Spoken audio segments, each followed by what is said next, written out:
నమస్తే, అందరు బాగున్నారా? ఈరోజు మండే. మాకు పొద్దున 6:30కే పిల్లల స్కూల్ నుంచి కాల్ వచ్చింది, ఇవాళ స్కూల్ లేదు అని చెప్పేసి. ఎందుకు అంటే హెవీ స్నో పడడం వల్ల రోడ్లన్నీ కనిపించట్లేదు అండ్ ఆల్సో స్కిడ్ అయిపోయే ఛాన్సెస్ ఎక్కువ ఉన్నాయి, అందుకోసమని స్కూల్ క్యాన్సిల్ చేస్తున్నాం ఇవాళ అని చెప్పి. ఆల్రెడీ సండే హాలిడే అయ్యేసరికి ఇంకా హాలిడే మూడ్లోనే ఉన్నాము. ఆలోపే మనకి మండే కూడా స్కూల్ లేదని తెలిసింది. ఇంకా ప్రశాంతంగా రిలాక్సింగ్గా జరిగింది రోజైతే. ముందు రోజు వెదర్ ఫోర్కాస్ట్లో చూసినప్పుడు కూడా అంత స్నో లేదు, బట్ సడన్గా ఇంత స్నో పడింది, ఎవరు ఎక్స్పెక్ట్ చేయలేదు. ఆల్మోస్ట్ 17 సెంటీమీటర్స్ స్నో పడింది. కెనడాలో స్నో ఎక్కువ పడుతూనే ఉంటుంది కాబట్టి ఇక్కడ స్కూల్స్ మేనేజ్మెంట్కి అందరికీ అలవాటే స్నో అని. బట్ ఇంతవరకు ఎప్పుడు స్నో పడినా కూడా స్కూల్ అయితే హాలిడే అని చెప్పలేదు, ఇదే ఫస్ట్ టైం ఇలా చెప్పడం. ఇంకేముంది, బయట మంచిగా స్నో పడుతుంది. ఫస్ట్ లేగానే బెడ్షీట్ అవన్నీ చేంజ్ చేసేసి తర్వాత హాట్ వాటర్ పెట్టుకొని తాగుతున్నాను. ఇది జీరా వాటర్. అంత బాగా స్నో పడుతుంటే దాంట్లోకి వెళ్ళాలని ఎవరికి మాత్రం ఉండదు చెప్పండి. ఈవెన్ నాకు కూడా ఉంది, కానీ నాకు వెళ్ళేంత ధైర్యం లేదు. ఆ చలి అంత చలి ఉంది, -5 -6 ఇలా ఉంది.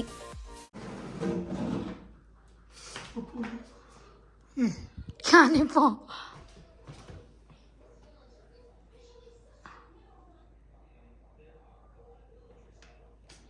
ఎంత ఉంది? 7.5 inches. అంతవరకు పడిందా? It is almost 12 centimeters. పొద్దున 10 o'clockకే అంత స్నో పడింది. ఈరోజు మధ్యాహ్నం 3 o'clock వరకు ఉంది. ఇంకా చూసుకోండి ఎంత పడుతుందో. ఈరోజు పొద్దున్నే నాకు ఈ కారాలు తినాలనిపించి కొన్ని నోట్లో వేసుకున్నాను. ఆ తర్వాత ఇంకా ఈరోజు బ్రేక్ఫాస్ట్ వచ్చేసి ఇడ్లీ. ఈ పిల్లలు ఎలాగో ఇంట్లోనే ఉన్నారు కాబట్టి మామూలుగా అయితే బాక్స్కి చేసి పెట్టి పంపించే వాళ్ళము, బట్ ఈరోజు ఇంకా ఇంట్లో ఉన్నారు కాబట్టి హ్యాపీగా అందరం కలిసి కూర్చొని ఇడ్లీ బ్రేక్ఫాస్ట్కి చేస్తున్నాము. పిల్లలకి ఎలాగో హాలిడే ఉన్నా కానీ మా హస్బెండ్కి మాత్రం వర్క్ ఫ్రమ్ హోమ్ ఉంది కాబట్టి ఆయనకి వర్క్ అయితే ఉన్నింది. మండేస్ వస్తేనే ఎంత లేజీగా ఉంటుంది కదా, ఏదైనా పని చేయాలంటే మనల్ని మనం మోటివేట్ చేసుకోవాల్సి వస్తుంది. ఈరోజు అయితే నేను పిల్లలు ఉన్నారు కాబట్టి ఎక్కువ పని ఏం పెట్టుకోలేదన్నమాట, లేకపోతే హౌస్ అంతా క్లీన్ చేసుకుందాం అనుకున్నాను. తర్వాత ఈరోజు నేను చేసుకున్న పని ఏంటి అంటే ఒక వీడియో షూట్ చేయాల్సి ఉంది, అదొక్కటి మాత్రం షూట్ చేశాను. ఆ తర్వాత అబ్బుగాంతో కలిసి బ్యాడ్మింటన్ ఆడాను. యాక్చువల్లీ ఇద్దరు పిల్లలతో కలిసి ఆడాను. నేను ఏదైనా గేమ్ ఆడే ముందు కానీ వాకింగ్ చేసే ముందు కానీ టైమర్ సెట్ చేసుకుంటాను వాచ్లో, సో దట్ క్యాలరీస్ కౌంట్ అవుతాయి. అండ్ ఆల్సో నా గోల్ ఏంటి అంటే ఎవ్రీడే 45 minutes ఏదో ఒక ఫిజికల్ యాక్టివిటీ చేయాలి అని చెప్పేసి. అందుకోసమని ఇందులో అంటే నాకు ఇంకా ఐవాచ్లో యాపిల్ వాచ్లో రిమైండర్ చేస్తూనే ఉంటుంది అనమాట. అందుకోసమని నా మినిట్స్ కూడా కౌంట్ అవుతాయి కదా అని దాంట్లో ఇంకా బ్యాడ్మింటన్ పెట్టేసి గేమ్ ఆడుతున్నాను వీళ్ళతో. ఇది నేను 20 minutes ఆడితే 50 calories మాత్రమే కరిగించింది. అవుట్డోర్లో ఆడాము అంటే ఎక్కువ క్యాలరీస్ బర్న్ అవుతాయి, బట్ ఇండోర్లో మాదేం పెద్ద స్టేడియం కాదు కదా, అక్కడక్కడే ప్లే చేస్తుంటాం కాబట్టి పెద్ద ఎక్కువ క్యాలరీస్ అయితే బర్న్ కావు, కానీ మెమరీస్ మాత్రం చాలా వస్తాయి మేము వాళ్ళతో గేమ్ ఆడేటప్పుడు. పాపం మా ఆయన కూడా ఆడతారు, ఈరోజు కొంచెం బ్యాక్ ఏక్ ఉందని చెప్పేసి ఆడలేదు. అబ్బుగాడి కోసం ఒక సర్ప్రైజ్ ఆర్డర్ చేసాము. యాక్చువల్లీ వాడికి సర్ప్రైజ్ అనేవి ఆర్డర్ చేయలేదు, బట్ నార్మల్గా ఆర్డర్ చేసాము. అదేంటి అనేది మీరు చూడండి, వాడికి తెలియదు. వాళ్ళ అక్క కింద భరతనాట్యం క్లాస్కి వెళ్ళింది, సో అందుకని వీడిని పిలిచి నీకు ఒక సర్ప్రైజ్ ఉందిరా అని చెప్పి చూపిస్తున్నాను, వాని ఎగ్జైట్మెంట్ క్యాచ్ చేద్దామని చెప్పి. రిమోట్ ఉందా?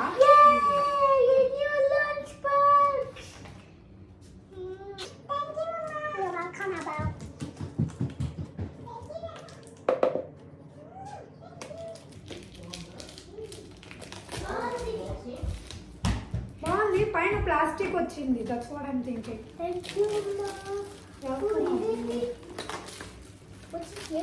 స్పూన్స్ ఏమో మేబీ. అభి కోసమని కొత్త లంచ్ బాక్స్ ఆర్డర్ చేసాము, అదే వాడికి సర్ప్రైజ్. ఈవెన్ వాడికి కూడా తెలియదు ఇలా ఆర్డర్ చేస్తామని. వాడికి లంచ్ బాక్స్ ఉంది కానీ అది ప్లాస్టిక్ దండి, ఎప్పటి నుంచో చేంజ్ చేయాలనుకుంటున్నాను. ఒకరోజు అమెజాన్లో చూస్తూ ఉంటే సడన్గా నాకు ఈ బాక్స్ కనిపించింది, బాగుందని చెప్పేసి ఇంకా వెంటనే ఆర్డర్ చేశాను. వాడిది అంటే స్టీల్కి రీప్లేస్ చేద్దామని ఎప్పటి నుంచో అనుకుంటున్నాను కానీ కుదరలేదు, ఎప్పటికప్పుడు మర్చిపోవడం ఇలా జరుగుతుంది. అందుకే ఇంకా మొన్న ఏదో అమెజాన్లో చూస్తూ ఉంటే నాకు ఇది రికమెండేషన్లో వచ్చింది, ఇంకా వెంటనే ఆర్డర్ చేసేసాను. నో మోర్ ప్లాస్టిక్ అన్నట్టు. అన్నీ ఒకేసారి రీప్లేస్ చేయడం కష్టం, కానీ ఇలా అప్పుడప్పుడు థింగ్స్ చేంజ్ చేయాలి. దట్టు బాక్స్ కంటే హాట్గా పెట్టేయాల్సి వస్తుంది కదా, అందుకోసమని ఇంకా ఇది ఆర్డర్ చేశాను. వాడికి చాలా నచ్చింది ఇది.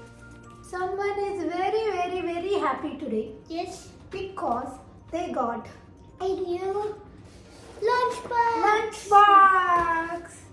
They got this new lunchbox from Amazon. అది ఎట్లా పడేయాలన్నమాట కొత్తగా తెచ్చుకొని. బాగుంది లంచ్ బాక్స్ అది. అవునా? నీకు ఓపెన్ చేయడం వస్తుందా రాదా ఫస్ట్ ఆఫ్ ఆల్? వస్తుంది. అరే షూర్ I'm sure. అది ఓపెన్ చేసి చూద్దాం ఎట్లా ఓపెన్ చేస్తావు.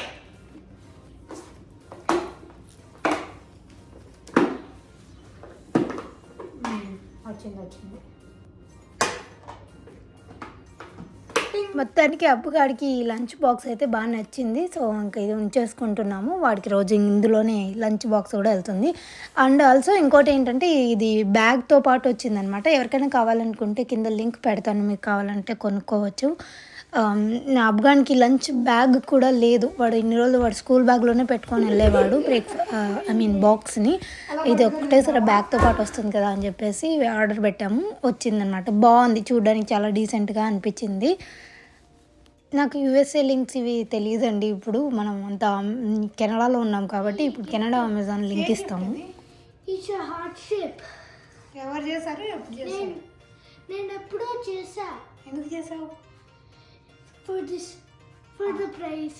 Thank you. Thank you. నీకు నాన్నకి. It's nice.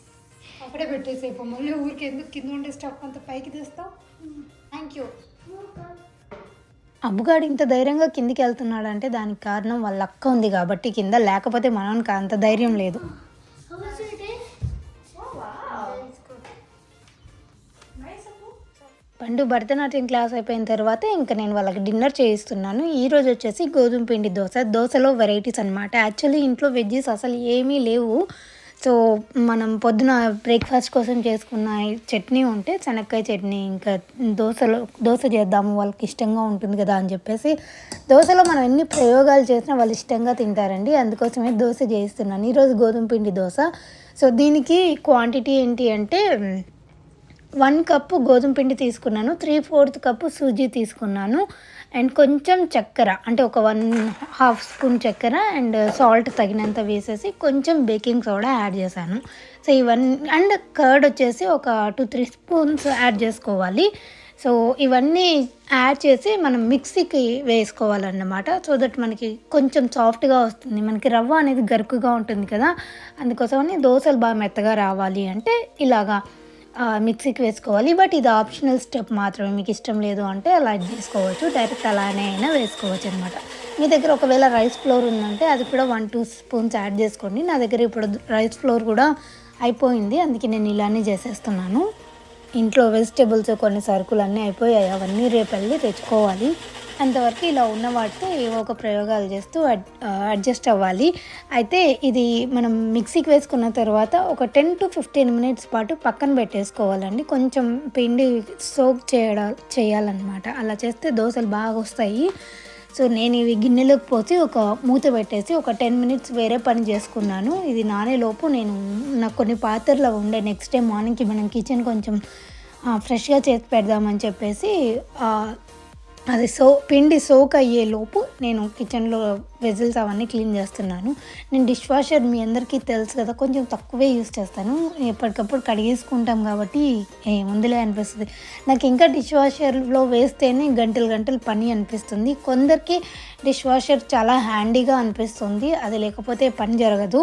బట్ నాకు అలా ఏం లేదు, నాకు డిష్ వాషర్ లేకపోయినా కూడా పని జరుగుతుంది. బట్ ఆప్షన్ ఉన్నప్పుడు యూస్ చేసుకోవడమే బెస్ట్ అండి. మళ్ళీ అది ఎక్కువ రోజులు యూస్ చేయకపోయినా కూడా పాడైపోతుంది డిష్ వాషర్. అండ్ ఇంకా నాకు ఆ పని అయిపోయిన తర్వాత దోశ పిండి కూడా మంచిగా ఫర్మెంట్ అయింది కదా. సో అంటే ఫర్మెంట్ అంటే ఒక 10 మినిట్స్ అలా అయ్యిందిలేండి. ఆ తర్వాత నేను దోశలు వేసాను. దోశలు అయితే చాలా నీట్గా వచ్చాయి. కాకపోతే ఇది స్లో ఫ్లేమ్లో పెట్టుకొని దోశలు చేసుకోవాలి. దోశలో తింటావా?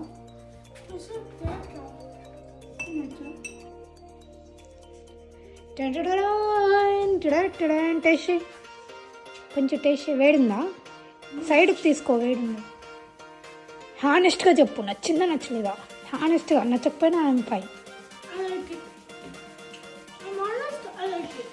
You like the chutney? No, I also like the dosa. Okay. You like both? It's hot. ఇంకొకటి కూడా తీసుకొని పోదురు, అబ్బా అవుతుంది.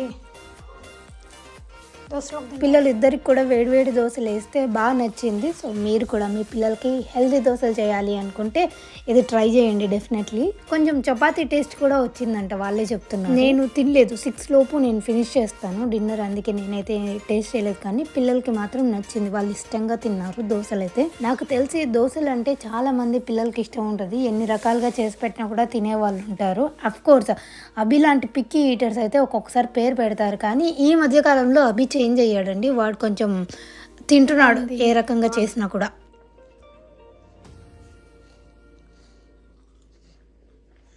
స్టైల్గా తింటున్నారులే ఎవరో, స్టైల్గా తింటున్నావులే. మొత్తానికి స్నో పడిండే రోజు వేడివేడిగా ఇంట్లో ఏం లేకపోయినా కూడా ఇలా చేసుకొని డిన్నర్ అయితే కానిచ్చేసాము. కానీ ఏంటంటే స్నో పడింది అంటే బయట నెక్స్ట్ డేకి మొత్తం ఫ్రీజ్ అయిపోతుందండి. అది మనం స్నో పడిన రోజు ఆగిపోయినప్పుడు వెళ్ళి క్లీన్ చేసుకున్నాము అంటే చేసుకున్నట్టు, లేకపోతే మొత్తం ఫ్రీజ్ అయిపోయి మన కార్ బయటికి తీయాలన్నా కూడా పని జరగదు. బయట చూస్తున్నారా ఎంత చల్లగా ఉందో, ఐ మీన్ చూస్తేనే అర్థమవుతుంది కదా ఫ్రీజింగ్గా ఉంది అని చెప్పి. ఈ కోల్డ్లో మా ఆయన వెళ్ళి మొత్తం కింద క్లీన్ చేసుకుంటున్నారు. అభి కాసేపు హెల్ప్ చేశాడు. అసలు ఇంత ఎక్కువ స్నో అయితే ఇదే ఫస్ట్ టైం కదా, పాపం ఒక 20 మినిట్స్ పాటు అలానే చలిలో ఉండి ఈ పని అంతా చేసుకున్నారు. టార్చర్ అదొకటి. యాక్చువల్లీ బ్యాక్ ఏక్ అన్నాను కదా, దీనివల్లే కొంచెం బ్యాక్ ఏక్ స్టార్ట్ అయింది. ఈ పని సరిపోదన్నట్టు పిల్లల వాష్రూమ్లో వాటర్ పోవట్లేదన్నమాట. దానికోసమని మనకి ఇక్కడ డాలర్ ట్రీలో కానీ వాల్మార్ట్లో కానీ ఇలాగ హెయిర్ స్నేక్ అనేసి ఇలాంటివి దొరుకుతాయండి. మనకి హెయిర్ అడ్డం పడింది ఇలా అంటే మాత్రం దీన్ని పెట్టి లోపలికి పెట్టి పుల్ చేస్తే హెయిర్ అంతా బయటకు వచ్చేస్తుంది. సో దట్ వాటర్ ఫ్రీగా పోతాయి. సో మాకు కూడా సేమ్ ప్రాబ్లమే ఉంది. మొత్తం తీసేస్తే నీట్గా వచ్చేసింది, వాటర్ మొత్తం నీట్గా పోతున్నాయి. మనమైతే హెయిర్ టబ్లో అలానే వదిలేయకూడదు అని నీట్గా తీసేస్తాం, బట్ పిల్లలకి అవన్నీ తెలియదు కదా, వాళ్ళు హెయిర్ వాష్ చేసుకొని కూడా అలానే వదిలేసి వస్తారు వాటర్ని, వాళ్ళకి అర్థం కావు కదా ఇవన్నీ. మొత్తానికి అనుకోకుండా వచ్చిన హాలిడేస్ని ఇలా ఎంజాయ్ చేసాము. స్నో పడిన రోజుని కొంచెం బాగుంది, కొంచెం కష్టంగా ఉంది, అండ్ నాకు కొంచెం ఫీవర్ కూడా వచ్చింది. ఇప్పుడైతే తగ్గిందిలేండి. హోప్ మీ అందరికీ ఈ వ్లాగ్ నచ్చింది అనుకుంటున్నాను. నచ్చినట్టయితే లైక్ చేయడం మర్చిపోకండి. అండ్ మీరు ఇంకా మన ఛానల్ని సబ్స్క్రైబ్ చేసుకోలేదంటే please to consider subscribing. Thank you so much for watching. Have a good day. Bye.